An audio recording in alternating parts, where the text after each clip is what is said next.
Sir దళపతి విజయ్ కి సంబంధించింది అంటే ఆయన పార్టీ పెట్టారు ఈ మధ్య. అయితే దీనికి సంబంధించి రజనీకాంత్ ఒక కీలక వ్యాఖ్య చేశారు అని చెప్పేసి బాగా వార్తలు వస్తున్నాయి.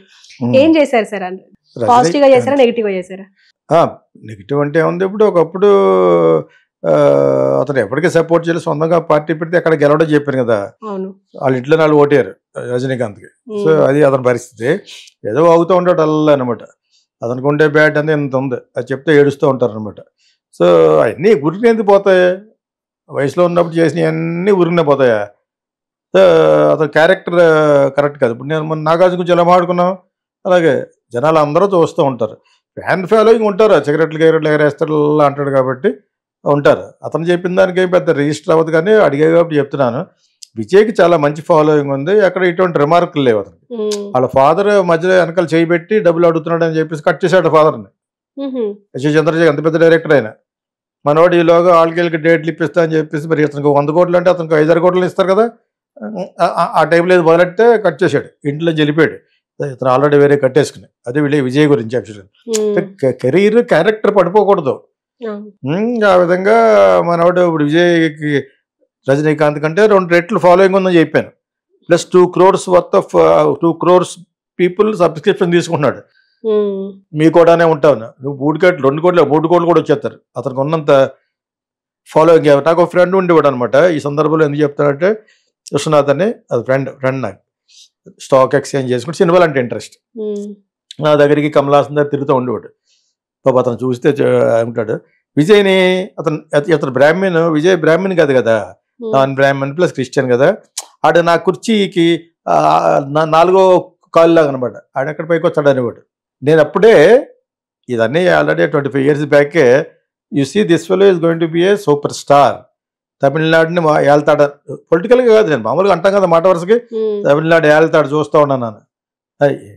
What boss your telling, what boss ఏంటి నువ్వు క్యాస్ట్ ఫీలింగ్తో మాట్లాడుతున్నావు, నాకు ఏ ఫీలింగే లేదు. The way is coming up, మంచి సినిమా పడుతుంది, చెడు సినిమా పడుతుంది, యాక్షన్ పడుతుంది, అది పడుతుంది. మరి ఆంధ్రాలో ఎందుకు చూడలేదు? బిగినింగ్ ఆంధ్రాలో ఈ సినిమాలు చూసేవారు కాదు, విజయ్ సినిమాలు చూసేవారు కాదు, అజిత్ సినిమాలు చూసేవాడు కాదు. స్లోగా సూర్య సినిమాలు మొదలెట్టిన తర్వాత ఇప్పటికీ కూడా సూర్యకి ఎక్కువ మార్కెట్ ఇక్కడ. ఓకే, అజిత్ కొంచెం ఓకే. సో విజయ్కి మిగతా అన్ని చోట్ల ఉంది, ఆంధ్రాలో కూడా కొంచెం. విజయ్ మరి అంతకు బాగా ఉంటే మరి దిల్ రాజు సినిమా పెద్ద వర్కౌట్ అవ్వలేదు.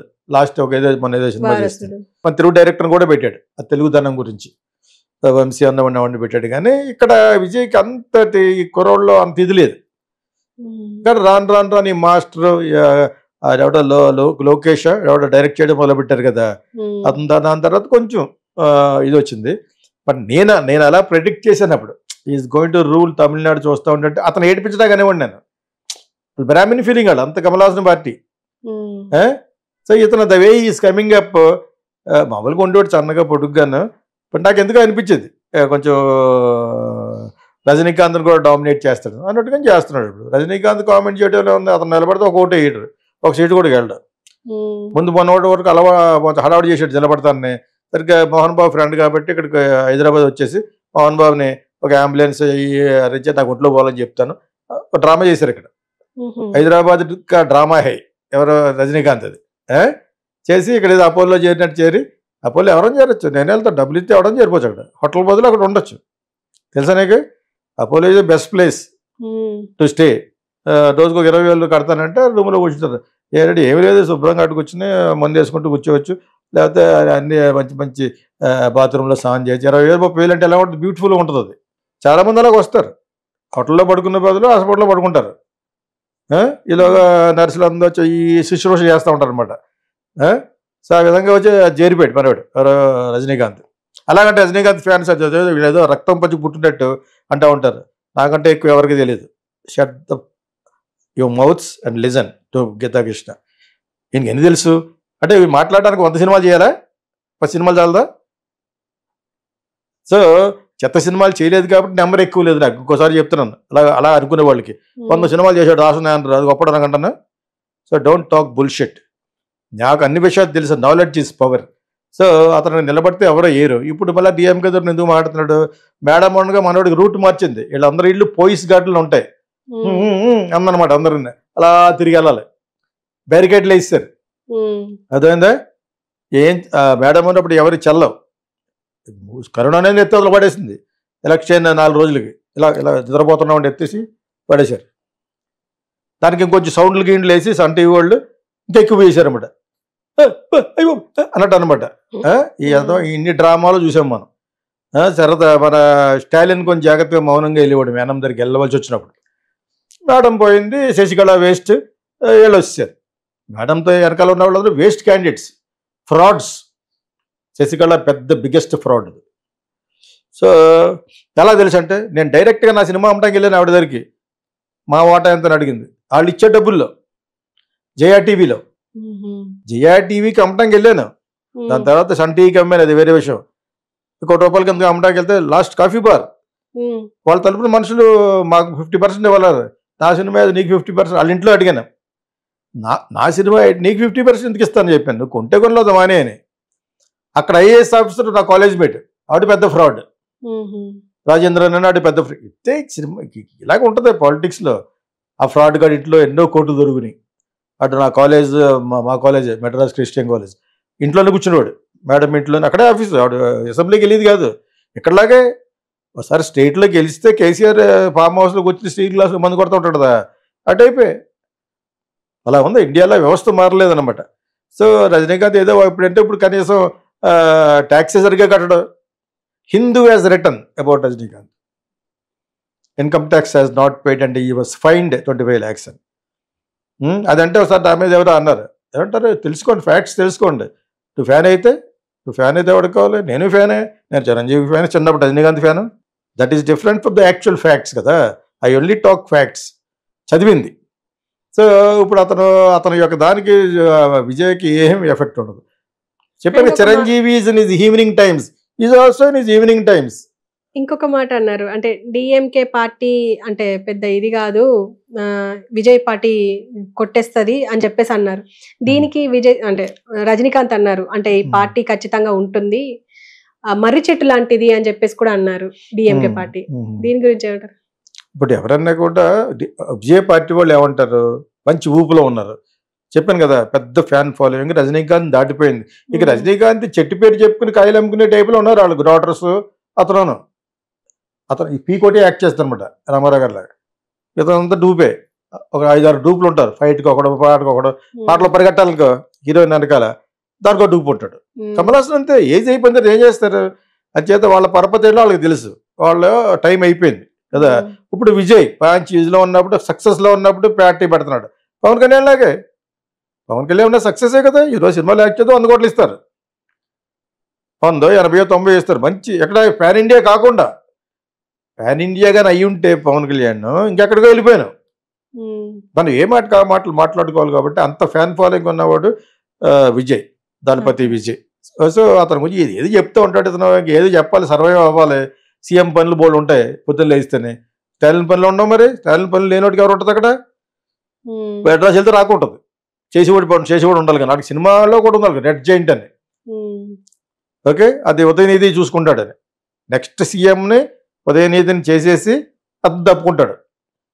బీజేపీ 17 సీట్లు వస్తాయన్నాడు అన్నామలే. రజనీకాంత్ కంటే ఎక్కువ పేరు ఉంది ఇప్పుడు అతనికి. ఒక అతను కూడా వెళ్ళలేదు కోయంబత్తూరులో.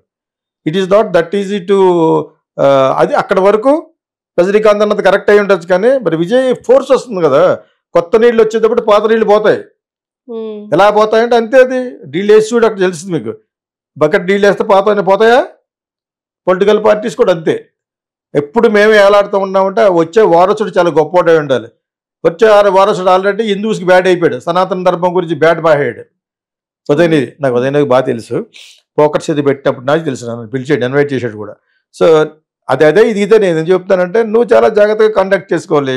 వాళ్ళు క్రిస్టియన్స్ అని కొంతమంది అంటారు, కొంతమంది వచ్చి వాళ్ళకి దేవుడిని నమ్మరని కొంతమంది అంటారు. ఇవన్నీ కూడా దేవుడిని నమ్మని ఈవీఆర్ పార్టీ లాగా వెళ్ళిపోయారు అనమాట. ఈవీఆర్ రామస్వామి అని అతను కూడా బ్రాహ్మిన్స్కి ఎగనెస్ట్. ఆయన ఎంత ఎగనెస్ట్ అనే మనిషి గొప్పవాడు. ఈవీఆర్ అంటారు. సో ఇప్పుడు ఈవీఆర్ బొమ్మను తొలగించాలి కొన్ని చోట్లని రజనీకాంత్ అన్నాడు. హిందూయిజం అక్కడ మళ్ళా బీజేపీకి ఫేవర్ అవ్వాలంటే బీజేపీ ఈజ్ అగైనెస్ట్ ఈవీఆర్. తెలుసుకోవాలి, ఈవీఆర్ అంటే పెరియార్ అనమాట. సో ఆల్ దోస్ వాళ్ళకి ఎథిస్ట్ నాన్ ఎథిస్ట్ మరి గొడవలు అనమాట. మళ్ళీ కట్ చేస్తే దేవుడి నమ్మరు ఇటువంటి మాట సనాతన ధర్మం గురించి అంటారా? స్టాలిన్ పొద్దున్న లేస్తే లోపల చులచుకోవడం తిరుగుతూ ఉంటుంది ఆవిడ. ఉదయనిధి స్టాలిన్ వైఫ్. స్టాలిన్కి 2 ఫ్యామిలీస్ పక్క పక్కనే ఉంటాయి అనుకుంటే ఇళ్ళు. సో పెద్ద ఆవిడ గుడికి వెళ్తుంది. ఆవిడ గుడికి వెళ్ళని రోజు ఉండదేమో కూడాను. వీళ్ళు మళ్ళీ పార్టీ గురించి ఇలా మాట్లాడుతూ ఉంటారు, అన్ని ఓట్ల గురించి. మీకు అర్థమైందా? But still DMK is very strong now, very very strong. దాన్ని కదపాలంటే విజయ్ లాంటి ఈ 4 సంవత్సరాలు ప్లాన్ చేసుకుని ఈ సిస్టమేటిక్గా వెళ్తున్నాడు కాబట్టి ఎక్కడైతే పవన్ కళ్యాణ్ తప్పు జరిగిందో ఆ తప్పులు చేయకుండా వెళ్తున్నాడట. నేను విన్నది చాలా అథెంటిక్ సోర్సెస్ ద్వారా విన్నది. అంచేత తప్పు జరగకపోవచ్చు, కానీ డిఎంకేని కదపడం అంత సులువు కాదు. ఎందుకంటే వాళ్ళ దగ్గర బోల్డ్ అంత ఈ దగ్గర ఉంది డబ్బు, కానీ అక్కడ డబ్బు వేరే కదా. అంచేత వాళ్ళేమో ఎప్పటి నుంచో ఉన్నారు కరుణానిధి నుంచి. సో వాళ్ళకి అపోజిషన్ ఎవరు? మరి జయలలిత ఎవరో కాదు, వాళ్ళ పార్టీయే ఒకప్పుడు డిఎంకేలోనే ఉండేవాడు. ఎంజీఆర్ కూడా, ఎంజీఆర్ బయటకు వచ్చినప్పుడు ఆయన జీవితంలో తటస్థపడిన ఒక చిన్న అమ్మాయి జయలలిత. అదేప్పుడు తను నా దగ్గరే యాక్ట్ చేయాలి, ఎక్కడ యాక్ట్ చేయొద్దని అలా పెట్టేసుకుంటుంది. అప్పుడు కొంచెం తెలుగులో చేయొచ్చు అంటే నాగేశ్వరరావు గారు కూడా, రామారావు గారితో, కృష్ణతో చేసింది. అక్కడికి వెళ్ళనిచ్చేవాడు, అంత పొజిటివ్నెస్ జయలలిత అంటే. సో అనుకోకుండా ఆవిడ అన్ని సెటిల్ పడి మొత్తానికి ఏలింది. మంచి కమాండ్ ఎక్కడ పెట్టాలి అక్కడ పెట్టింది డిఎంకేని. ఇప్పుడు ఆవిడ పోయింది, మిగతా వాళ్ళందరూ వేస్ట్ ఫీల్స్ అన్నాను కదా ముందు. ఇప్పుడు డిఎంకే బాగా స్ట్రాంగ్ అయిపోయింది, ఇప్పుడు బాగా వెరీ వెరీ స్ట్రాంగ్. లేదా ఒక్క సీటు కూడా గెలవకపోవడం బీజేపీ. ప్రైమ్ మినిస్టర్ ఎన్ని వేషాలు వేసాడైనా తమిళ నుంచి దగ్గర రాసుకోవడం కోసం. ఎవడాడు షీ జిన్పింగ్ మీటింగ్ కూడా మహాబలిపురంలో పెట్టాడు. That's one of the most great event అది. చైనీస్ ప్రెసిడెంట్, అది నాకు అర్థం లేదు ఎక్కడ పెట్టేటట్టు. అది మహాబలిపురం కూడా అంతా బోలంత ఖర్చు పెట్టి అక్కడ పెట్టారు మీటింగ్. తర్వాత దాన్ని ఏమంటారు, పార్లమెంట్ కొత్తగా కట్టినప్పుడు ఒక ఇన్స్ట్రుమెంట్ ఏదో పట్టుకెళ్ళారు కదా, తమిళనాడు సంబంధించింది, అది హిందూయిజం సంబంధించింది. సో పడిపోయిన హిందూయిజం అక్కడ వీళ్ళు కొన్ని టెంపుల్స్ పగలగొడుతున్నట్టు ఇంత ఉంటే అంత చెప్పి మొత్తం డిఎంకేని ఎంత బ్యాడ్ చేయాలి అంత బ్యాడ్ చేయడానికి ట్రై చేసింది బీజేపీ. అయినా అన్నామలై అన్న అతను ఒక సీట్ కూడా గెలలేకపోయాడు. సో అక్కడ రజనీకాంత్ కరెక్టే, అంత ఈజీ కాదు ఇచ్చేయడానికి. విజయ్ కుర్రోళ్ళు అంతా నిందాగా అన్నా కదా పిల్ల బచ్చాలని, అలాగా వాళ్ళే ఇదేం కాదు అన్నట్టు అన్నాడు. కానీ బట్ విజయ్ వేవ్ ఉంటుంది, ఒక్కసారి తుడిచిపెట్టుకుపోవడం అనేది వీళ్ళు చేసే అన్యాయాలను బట్టి ఉంటుంది. ఆ అన్యాయాలు అతను బయట పెట్టకెళ్తే ఉంటుంది, అంత సీన్ ఉంటుంది. ఎక్కడలా కాదు, అక్కడ చాలా కొంచెం భయంకరంగా ఉంటుంది. సో అది విజయ్ ఎలా డీల్ చేస్తాడనేది. యాక్చువల్గా Vijay by nature soft fellow, politics అనేది రఫ్గా వెళ్ళాలి. వెళ్ళగలిగితే ఏమన్నా ఉండొచ్చు, కానీ ప్రజలంతా వెంటనే అక్కడ రజనీకాంతే correct. Which is not very easy to wipe out DMK అని. విజయ్ వాళ్ళకి వార్నింగ్ ఇవ్వక, విజయ్ వాళ్ళకి ఒక కరువు ఇప్పింది.